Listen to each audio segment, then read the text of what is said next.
Hello students, I am Alpa Rupala, Assistant Professor from LG Institute of Engineering and Technology, Computer Department. Welcome to the lecture series of Mobile Computing and Wireless Communication. Unit number 1, Introduction. Topics to be covered in this lecture. What are the signal transmissions? What is the channel capacity?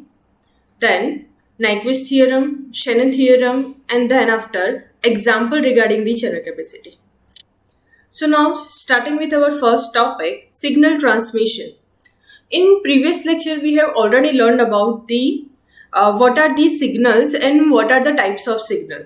The analog signal are the continuous one and digital signal are the discrete one. So these two terms are attached with each other, that analog is continuous and digital are discrete. So on that basis we are learning some of the definition which is important for signal transmission topic. First definition is data. Now, the data is what? Any raw information which we want to transmit from one place to another place. Okay, data is what? Any raw information which we want to transmit from one place to another place. Second, signals. Okay, we have already learned the definition of the signal, that signals are electromagnetic waves. Okay. But how we are generating these electromagnetic waves?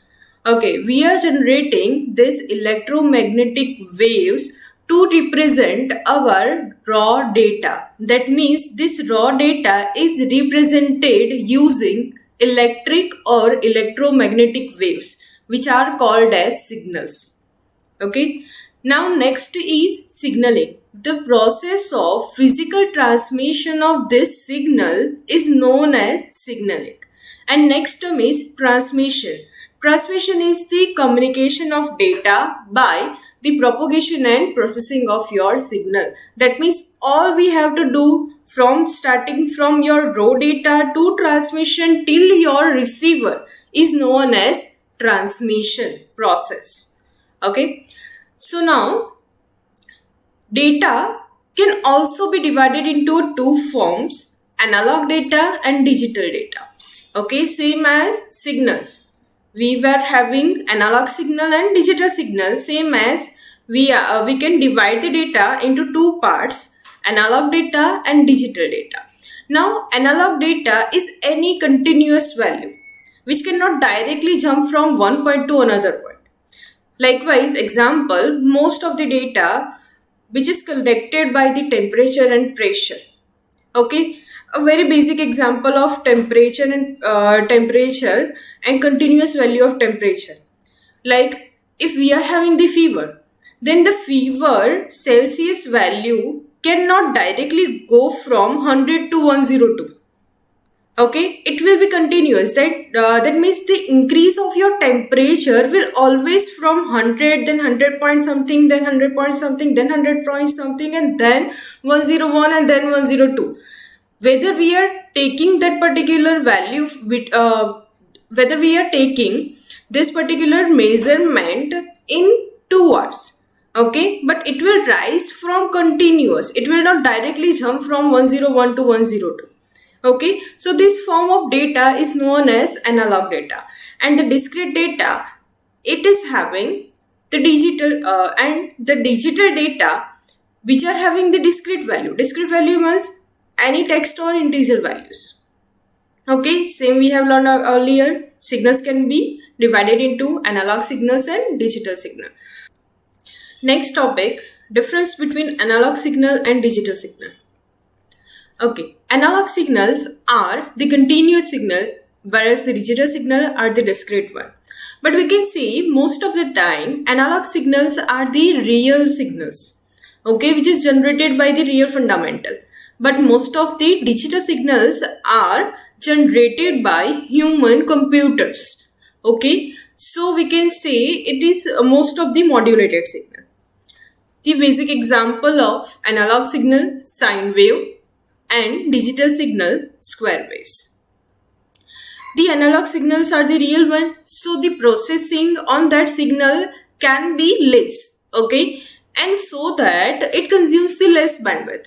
But whereas the digital signal is made of modulation, so they are not in a real time, so it consumes more bandwidth. Like a very basic example, if I want to consider, suppose we are in a physical classroom and I am delivering a lecture. Okay, at that time my signal is a analog one. Okay, which is created in a real time and consumed in a real time, right? But if we are talking about our video lecture, then my voice signal is converted into a computer one, and then after it is reaching to your network, and then after it is reaching to your computer and you are hearing it. Okay, so this take time and this take much of the bandwidth also.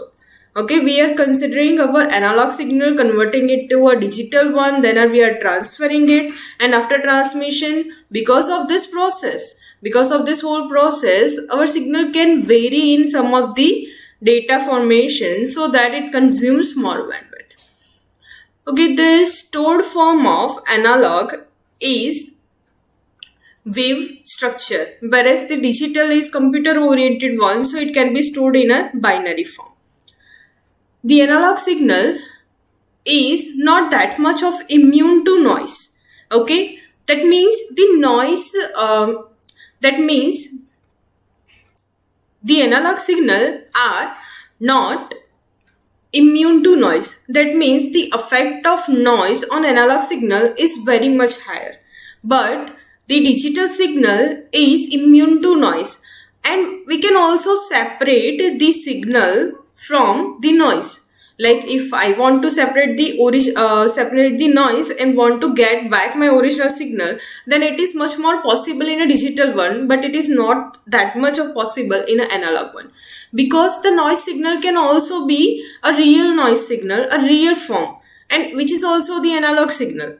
Okay, so the noise signal can be mixed up together into your analog signal, but it cannot affect your digital signal at that much of intention. Okay, next, the analog signal instruments draws large power. Okay, but in digital signal it draws negligible power.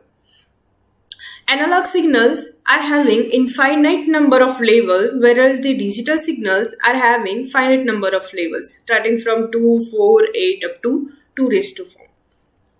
It is observed that analog signal is having less attenuation. Okay, now the term attenuation means reduction of your signal strength. Okay, reduction of your signal strength. When we are transferring our signal from one place to another place, at that time it can have the reduction of its strength. Okay, and that is known as the attenuation. So analog signal is having less attenuation, but whereas the digital signal is having more attenuation. So we can say whenever we are transferring our analog signal, at that time, if the attenuation is performed,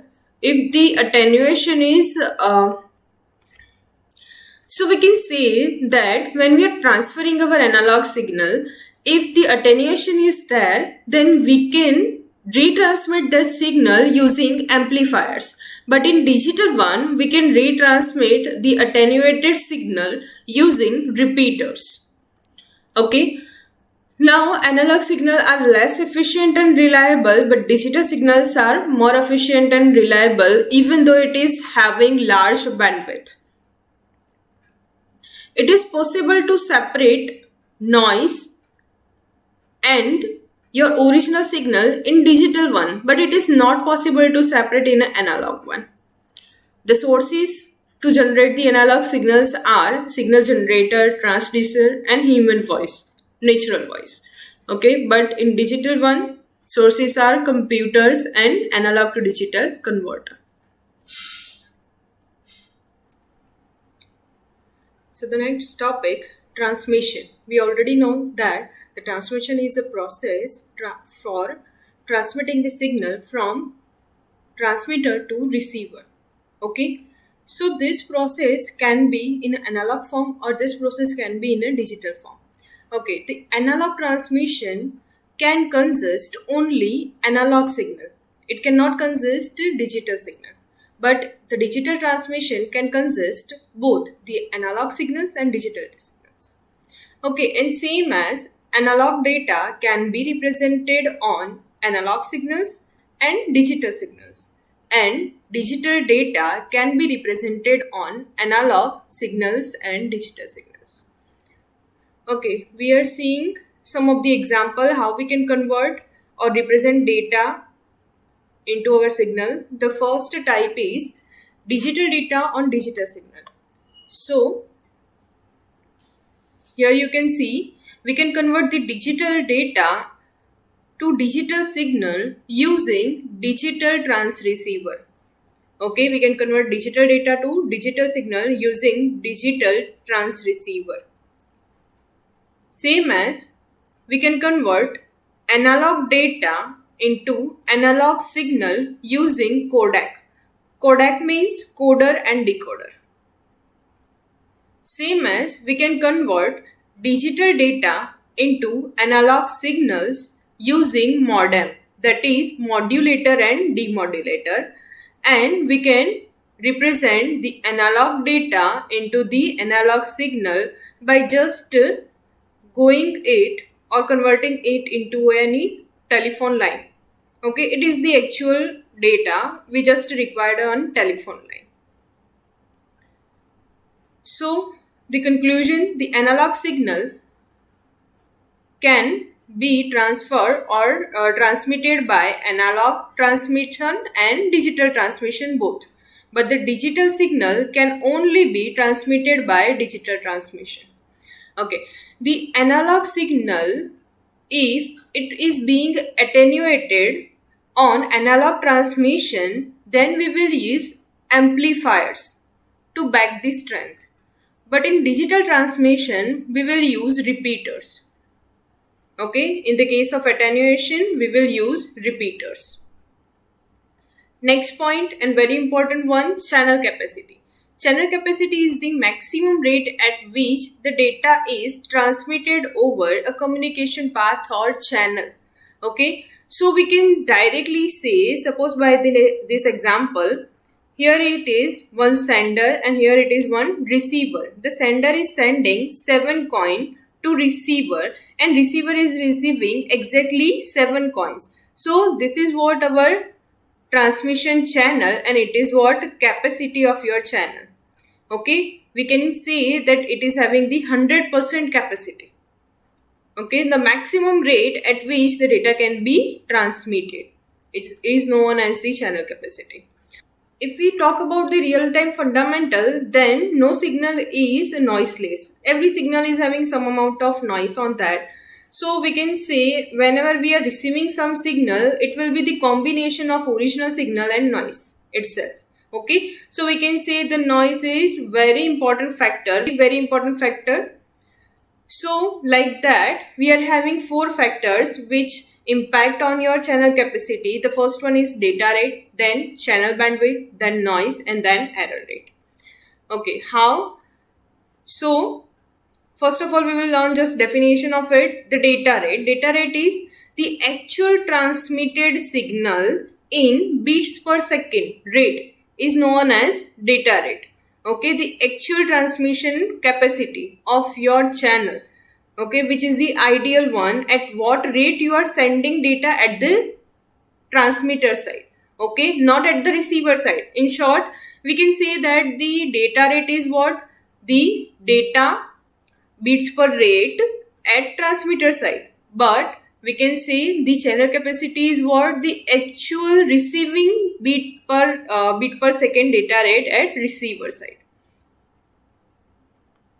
So the channel capacity also depends on the following factor: amount of energy on transmission, signal, distance to be traveled from transmitter to receiver, noise, and channel bandwidth. So channel bandwidth, next topic is channel bandwidth. Channel bandwidth, we can say that in frequency domain we have already learned its definition. Channel bandwidth is ultimately the difference between maximum frequency minus minimum frequency. The channel bandwidth is the difference between maximum frequency minus minimum frequency. But to understand this whole concept, we will not go for the definition of the actual. Okay, But we will understand this particular topic by one very simple co-relevant example. It is not the actual one, but we are just comparing this fundamental to one real life example. Suppose the transmission channel is your water pipeline, okay, and the signal what you want to transmit is a water, okay. Then after, we can say the bandwidth of your channel is what? The radius of your cylindrical pipeline. Okay, we are comparing just our bandwidth with the radius of our cylindrical pipeline. This is just for the assumption purpose. This is not actual time, because we also know that the spectrum and bandwidth kind of fundamental we cannot represent. Okay. Next is noise. The noise, we can say it is any real life signal which affects on your original signal. Okay, and next one is error rate. We are considering this all fundamental onto a digital signal. Okay, so digital signals can carry bits. It can be 0, it can be 1. Okay, but at receiver side, we wanted to receive 1 and we are receiving 0, or else we wanted to receive 0 and we are receiving 1. This is known as error. Okay, in digital fundamental. So the error rate is what? The rate at which the error is occurring, or percentage of your bit flip, is known as error rate. So ultimately we can say that your channel capacity is directly proportional to your bandwidth, directly proportional to your data rate, but inversely proportional to your noise and inversely proportional to your error rate. Okay, so now how can we calculate the channel capacity? Okay, in an ideal fundamental, how can we calculate the channel capacity? Suppose there is no noise in channel, then it is not having the error also. So the error rate is not also there. So our channel capacity will be directly depend on your data rate and bandwidth. And using this fundamental, the Nyquist scientists have given us one theorem on the basis that he firstly considered that your channel is noise free. Okay, so your particular channel capacity will be directly proportional to your bandwidth and data rate. So he considered that if your channel bandwidth is capital B, then the highest signal rate that can be achieved is 2 into capital B. But we cannot achieve more than this. Okay? Because of the inter-symbol interference effect. Okay, what is this inter-symbol interference effect? We will learn this in later topics. So now, this particular fundamental is depending on only 2 levels. Okay, we are having only 2 levels, that is binary levels. So we are just seeing one example. Assume your bandwidth is 3100 Hz, then your channel capacity will be directly twice. Okay, but suppose if we are having the more number of levels, then C will be, channel capacity C will be 2 into capital B log base 2 capital M, where M is the number of different signal voltage levels. Okay, now M is equals to, suppose I am taking number of level is equals to 8. Then my channel capacity will be 18600 bits per second. Okay, but in real life fundamental, we all know that there is no possibility that our channel is noise free. So the Shannon theorem comes up with the another formula for channel capacity for noisy channel. Okay, if we are considering noisy channel, then again our fundamental is that 4 of the factor will affect on your channel capacity. Okay, so just we are considering that likewise in Nyquist, if we increase the data rate and bandwidth, so the channel capacity should be increased, right? But here comes up the noise. If we increase the bandwidth, then data rate will be increased. If we increase the data rate, then bandwidth will be increased. But your channel is not being increased. Okay, but your channel is not being increased. The area of your channel is not being increased. So the inter-symbol interference effect will be there, and it will raise your noise, and noise will raise your error rate. So ultimately, bandwidth is increased, data rate is increased, but noise is also increased and your error rate is also being increased. So our channel capacity will be decreased. Okay. So to resolve this fundamental, Shannon comes up with the signal to noise ratio fundamental. Now, what is the signal to noise ratio? It is a ratio of signal power to noise power. Okay, ratio of signal power to noise power. That means if we are increasing the power, if we are increasing the data rate, okay, then your noise will be increased, but it is in a inversely proportional form. So that means your SNR will be decreased. Okay, noise will be increased, but SNR will be decreased. So ultimately, your channel capacity will now be depending on SNR rather than your signal noise power. Okay, now SNR is a ratio. We cannot calculate its value, right? We can just having the ratio value, but it is not having any unit. But in real life fundamental, we always have one unit. So to calculate SNR in a dB is equals to 10 into log base 10 SNR. Okay. So the Shannon theorem formula is C is equals to capital B log base 2 1 plus SNR. C is equals to capital B log base 2 1 plus SNR, where C is equals to channel capacity, SNR is signal to noise ratio, and B is bandwidth of your signal. So now the example on channel capacity. Suppose your bandwidth is 3000 Hz, your SNR is 3162. Okay, this is the ratio value, okay, not in dB. 3162. Then find out the channel capacity. Bandwidth B is equals to 3000 Hz and SNR is 3162. We are having our formula C is equals to capital B log base 2 1 plus SNR. This SNR is ratio value, not in dB value. So we are replacing just the value capital B value and SNR value to our formula. So now log base 2 3163 needs to be calculated, but in your calculator you cannot directly calculate it. We need to divide ln 3163 divided by ln2 to calculate log base 2 3163. Okay, the value of this particular ratio is 11.62. So our channel capacity will be 34860 beats per second. Now next example, the channel capacity given to you is 20 megabits per second and bandwidth is 3 megahertz. So find out the SNR and SNR in dB. Okay, whether you have asked for SNR in dB or not, you must calculate it. Bandwidth B is equals to 3 megahertz. Channel capacity C is equals to 20 megabits per second. So C is equals to capital B log base 2 1 plus SNR. So 20 mega and 3 mega will be replaced. It will be directly eliminate mega value, and 20 divided by 3 will give us 6.667.